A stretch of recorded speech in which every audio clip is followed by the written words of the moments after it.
Silence fell upon the house as the television in the living room was powered off for the night. Lights down the hallway were shut off, and the doors to the bedrooms were closed. All was quiet, with the exception of the warm summer air blowing against the leaves of the trees outside my window. All was dark, with the exception of my laptop playing a video before my eyes. I smiled as I watched Markiplier's goofiness play out in a game of prop hunt with his friends, his lovable laugh flowing through my speakers. I always watched Mark before I went to sleep, because by doing that, I'd be going to bed happy.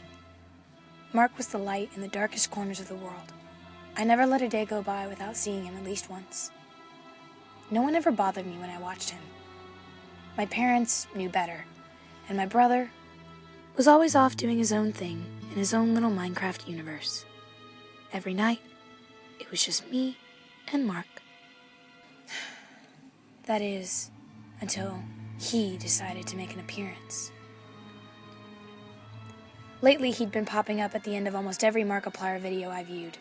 My first encounter with him terrified me, and he just sat there and laughed at me.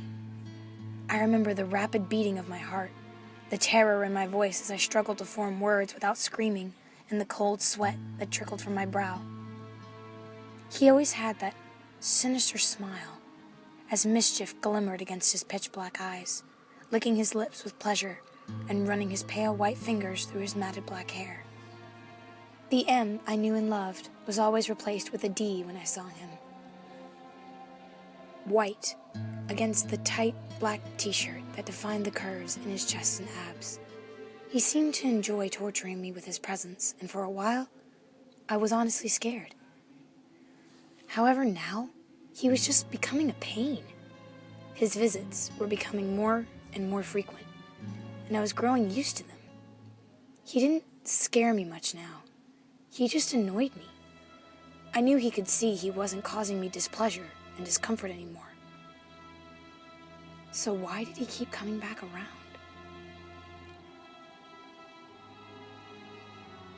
I stopped the video and blinked back my sleepy eyes. The clock on my desk read almost 1:30 in the morning. I sighed. Knowing I had work in the morning, I still decided to spend my evening rotting my brain with YouTube nonsense. Just as my finger went for the power button on my laptop, the screen began to fill with the familiar gray fuzz. Static whistled in my speakers, and I buried my face in my hands to keep from groaning in anger. And then I heard the familiar tap, tap, tap of the pale white finger on my computer screen, and looked up.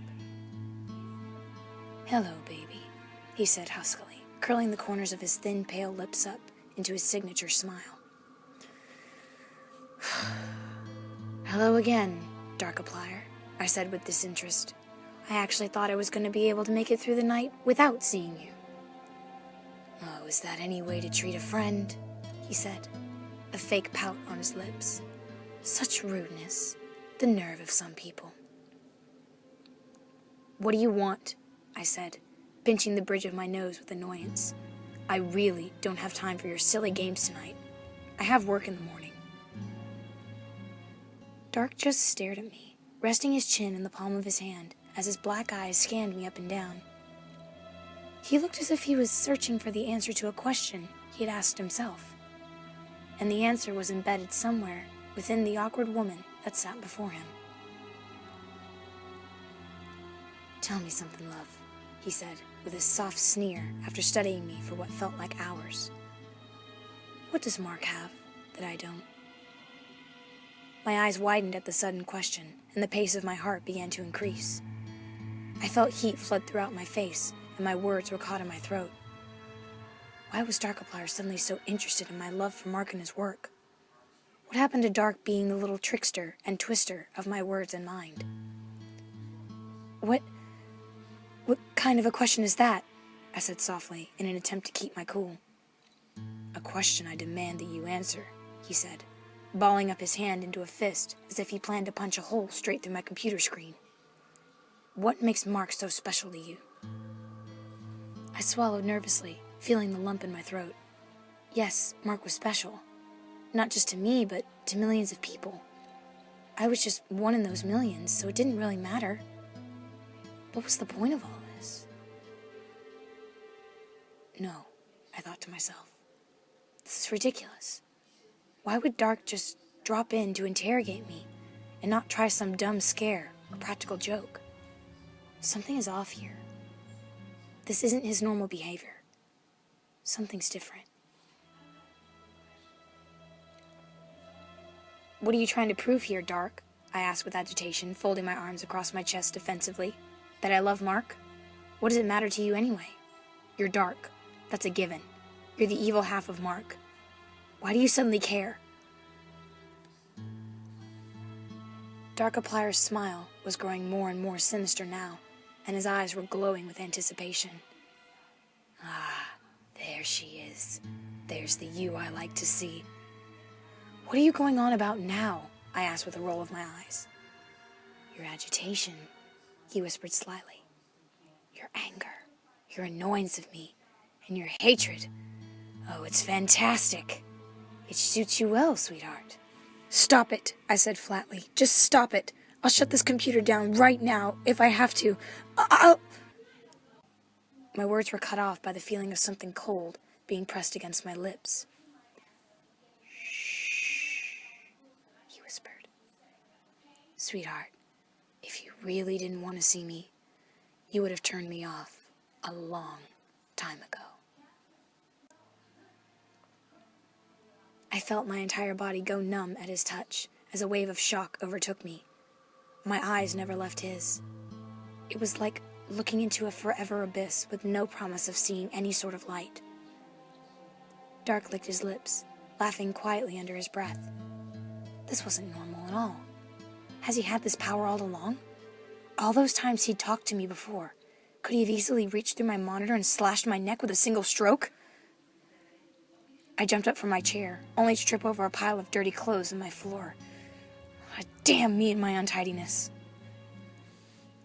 I fell back on my bottom and watched in shock and awe as Darkiplier pulled himself through my computer screen. It didn't take long before he stood over me, a towering figure of madness and brawn. He looked down at me and grinned, revealing his gleaming white teeth. One last trick, he said with a laugh, just for the hell of it. All those times before, I could have killed you, and you had no idea. I stared at him, unsure of what to do next. I wasn't scared, really, just confused. Why wait? Why do this now? Why not do it when he had the chance? And then it hit me. And then I surprised myself and laughed. I laughed at Darkiplier. He stared at me, the look of mischief gone from his face, now replaced by confusion and uncertainty. Did I say something amusing? He asked. I smirked and threw his words back in his face. Sweetheart, if you really wanted to kill me, you would have killed me a long time ago. A flash of red suddenly streaked along Dark's black eyes. He grabbed me by my wrists and pulled me to my feet, slamming me against my bedroom door and pinning my arms on either side of my head. Thank God my parents were heavy sleepers. My cockiness would surely get me killed. Yet somehow I couldn't resist the idea of toying with him. After weeks of being the subject to his games, I was slowly starting to gain the upper hand. I felt empowered. How dare you twist my words and blatantly shove them down my throat, he growled through his teeth, his lips just barely brushing along my earlobe. You have no idea what being you tease. Tease? I said with a look of surprise. I was just having a little fun. So it's okay when you do it, but it's a crime when I do it? Completely unfair. You still haven't answered my question, he whispered, looking me dead in the eyes now. Tell me why you think Mark deserves so much more of your attention than I. My jaw suddenly dropped to the floor as the realization finally hit me. Oh my God, I whispered. Dark, are you jealous? Dark's expression became blank, the redness fading from his eyes. He struggled to form words, but they seemed to be caught in his throat. I felt his grip loosen on my wrists. He let my arms fall to my sides, and his gaze dropped to the floor. I tried meeting his eyes again, but he jerked his head away and turned so his back was facing me. "I'm not jealous," he said bluntly. "I don't even know the meaning of the word." "I think you're lying," I replied. "There's a lot more going on here than just you demanding to know how I feel about Mark." Darkiplier remained silent, his eyes still firmly locked on my carpeted floor. His breathing was slow and shallow, almost as if he was holding back tears. Tears? I thought to myself. From the eyes of Darkiplier? That's insane to even think about. What does he have to be sad about? For a while, I just stood there, watching him, playing his voice, asking his questions over and over again in my mind. He was incredibly still. It almost seemed like he'd frozen. I sighed, swallowed nervously, and answered. "Mark is genuine and kind," I said softly. "He makes time for his fans and knows how to bring a smile to my face. He's smart, he's fun, he's very entertaining." "And you love him," interrupted Dark. Yeah, you don't need to tell me all that." The tone of his voice caused a pang in my heart, like he'd pierced it with a sharp knife. "Why is this so important to you, huh? What do you want me to say? Look, Mark cares for us and you don't. You're all about trickery and mind games." "Who says I don't care?" he said harshly, spinning around with supernatural speed. "I care about things." "Oh yeah?" I said, my voice rising to almost a shout. "Enlighten me then."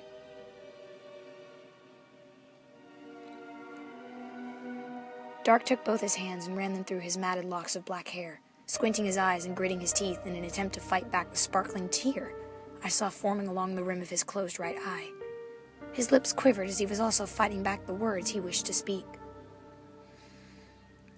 "Does it not ever cross your mind as to why I always drop in on you?"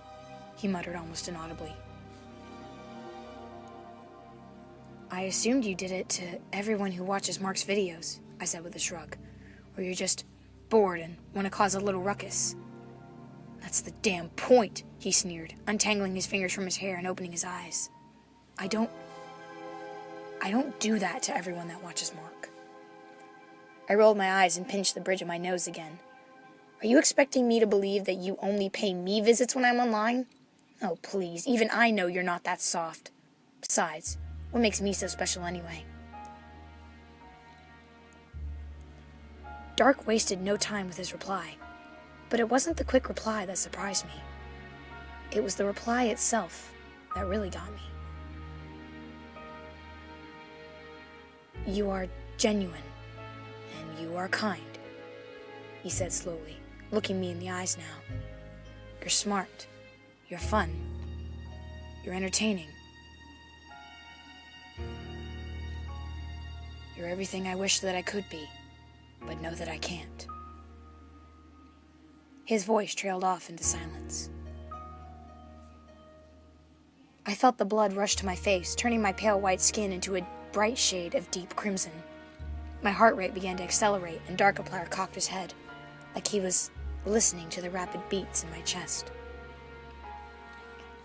I stammered. My mouth had become almost bone dry. Was I hearing him correctly? Did Darkiplier himself really just say I'm the only one he talks to? Is Darkiplier in love with me? "I don't know what exactly that emotion feels like," he said suddenly, mainly because I've never felt it before. "Oh shit, did I say that out loud?" I gasped, covering my mouth with shaky hands. I wasn't... "It's cute when you falter over your words," he said slyly with a soft wink. I blushed and looked down at the floor, my long blonde hair falling along the sides of my face. "I don't mean to falter. I just never thought I'd hear something like that from anyone." let alone the dark half of my favorite YouTuber who just crawled through my laptop. I was still looking at the floor when I felt Darkiplier's finger under my chin. He raised my head up so I could look him in the eye. His lips formed a smile that did not contain the sinister sneer I'd become so familiar with. His eyes were still pitch, but something within them made me realize they weren't entirely soulless. His thumb lightly brushed along my cheek. I did not dare to break the gaze I shared with him. "I'm not all dark, you know," he whispered, not letting the smile fade from his thin, pale lips. "I can be good, but only for you." "You know you can't stay here," I said with a sigh. "I'll never be able to explain to my parents how an entity from my computer crawled its way into my room." "You won't have to," he said, reaching into the pocket of his dark jeans and placing something in my hand. "I won't bother you anymore. Not unless you call me with this." I looked down at my hand to see a black wharf stash necklace resting in my palm. The metal material felt cool against my skin. I felt Darkiplier's lips against my forehead. I shivered at the chill that ran up my spine as he whispered, "Good night." I awoke with a start, sitting up too quickly in my bed. I placed a hand against my chest, feeling the intensity of my heart's super-fast beats. The clock on my bedside table told me it was just after 3 in the morning. "A dream," I said sadly to myself. "Did I dream the whole thing? But it felt so real." I was sure I still felt the remnants of Darkiplier's icy cold breath from when he kissed my forehead. As I pushed the covers off my body, I heard a soft clink of something hitting the floor. The moonlight that seeped through my window made the black warstache necklace sparkle against my sleepy eyes. A happy grin spread along my face as I grabbed the necklace and let the metal rest against my chest. I fell back onto my bed with the necklace in my hand and my head resting on my pillow. "Sweet dreams, Darkiplier," I whispered sleepily, my eyes fluttering closed once more. I felt his icy breath envelop my ear as he whispered from next to me, "Sweet dreams, sweetheart."